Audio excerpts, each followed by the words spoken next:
So, for the record, Christmas specials are my absolute favorite thing about the holidays. The two previous Hearthwarming specials from MLP had a great touch of the Christmas season. Hearthbreakers from last season taught us a fantastic lesson about respecting the way other people celebrate the holidays and the way you celebrate them. But a Hearthwarming tale brought MLP into the Christmas Carol territory. And yes, I know A Christmas Carol has been retold countless times before, and Disney's version from the 80s is my favorite retelling of the story, but how did MLP's version of the Charles Dickens tale fare? Normally I don't care for musicals, but when it comes to Christmas cartoons, I make an exception, and A Hearthwarming Tale did start off pretty good. We didn't need a build-up, we didn't need a scene of a few characters excitedly talking about the holiday, we just needed to be hit like Ivan Drago with an opening song that shows us that Ponyville is excited to celebrate the holiday in Twilight's castle. I loved seeing Big Mac and Granny Smith delivering presents to everyone in the castle, and just the whole town decorating the walls and enjoying the night together. And while they didn't get any regular lines, it was very refreshing to see Rarity and Sweetie Belle's parents again. Having Starlight more disinterested in the holiday rather than outright hating it was a good move. Obviously, enslaving the village took too much time out of her schedule to have her villagers celebrate Hearthwarming Eve, but her disinterest helped get to Twilight's retelling of the story much more smoothly than if Starlight were to fight against it. I also appreciate how much it showed that Starlight is learning to be more friendly to others by having her willingly listen to Twilight's story. And as for the beginning of the story, I couldn't help but laugh as Starlight was used as Snowfall Frost, and her first appearance was with one of the grumpiest faces I've ever seen. I also enjoyed how Twilight went off into a mini rant about how great Starswirl the Bearded was, and Spike stopped the story to tell Twilight to get on with it, just like what happened to him when he was narrating Hearthwarming Eve back in Season 2. I expected Fluttershy to play the role of Snowfall Frost's assistant because it would have made a lot of sense to have that character afraid of asking Snowfall to leave early for Hearthwarming. But having Rainbow Dash play the role worked out pretty well because of her quick as lightning exit when Snowfall was just contemplating letting her leave early. I love the choices for the three ghosts of Hearthwarming. They couldn't have been more perfect. Applejack as the ghost of Hearthwarming Past worked great because Snowfall needed to come clean and be honest about why she hated Hearthwarming. She couldn't just hate it just because.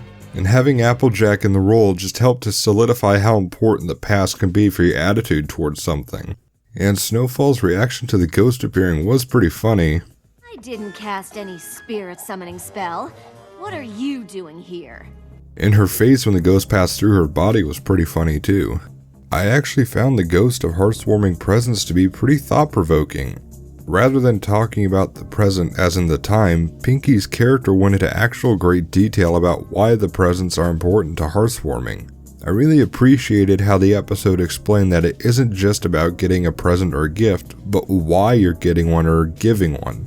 I like how it explained that no matter how big or small it is, a present can really brighten up anyone's spirits during the holidays. We don't do it just because it's tradition or the right thing to do. We do it to put smiles on our friends and family's faces and show them how much we love them and what they mean to us.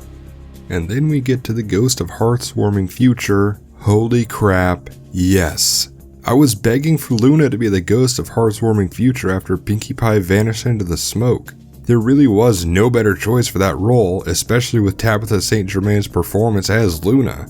Now, I have never actually been or will ever be scared of Luna, but as her first solo episode showed, she can be pretty terrifying to other ponies when she's shrouded in the shadows and all you can see are her eyes and the outline of her wings and horn. In her song, I think I may have a new favorite song from the series. The lyrics were so dark, creepy, and ominous. The background music was filled with such an impending sense of doom and dread, and the visuals? The details on Luna in the shadows, the smoke, and her robe were beautifully done. And while this is a kid's show, I can forgive that the writers and animators didn't want to show Snowfall Frost's grave. However, I thought having the ghost of Hearthwarming Future, making Snowfall retreat to a cliff's edge, and then showing her a dystopian Equestria with nothing but snow, buried homes, and Wendigos was plenty dismal enough. Knowing that she could possibly be the cause of a snowpocalypse in a way that ruins the world should scare her. But what I found especially interesting is that had Snowfall gone through with the spell, all of Equestria would have been doomed to the Wendigos and an eternity of a Snowmageddon, rather than being damned to hell like Ebenezer Scrooge in Charles Dickens' original tale. Now, with all of this positivity about the episode, this was still a really difficult episode for me to review. Charles Dickens' A Christmas Carol is a classic Christmas story that's been retold countless times, and while the original will always be timeless, I don't think Disney's version will ever be dethroned as the best retelling of the story. But that doesn't mean that MLP's crack at it was bad. However, that's all this episode was. Just another retelling of A Christmas Carol. While there were decisions made in this episode that I liked, for example, the characters chosen to represent the original characters were spot on, the songs in the episode were great, the animation was as good as it's ever been for the show, and the atmosphere of the holidays was ever present, even in the month of May when it premiered. But at the end of the day, all we got was just another version of A Christmas Carol. And the writers just didn't give us anything spectacular or particularly memorable to remember about A Hearthwarming Tale. So, while it's not the best retelling of A Christmas Carol, there were still a few things that I could find really enjoyable. Luna's scene was the definite high point of the episode, and I really loved her song. And I still think Hearthbreakers is the best of the Hearthwarming Eve trilogy. This was an okay Season 6 episode, and it definitely made up for last week's disappointing episode.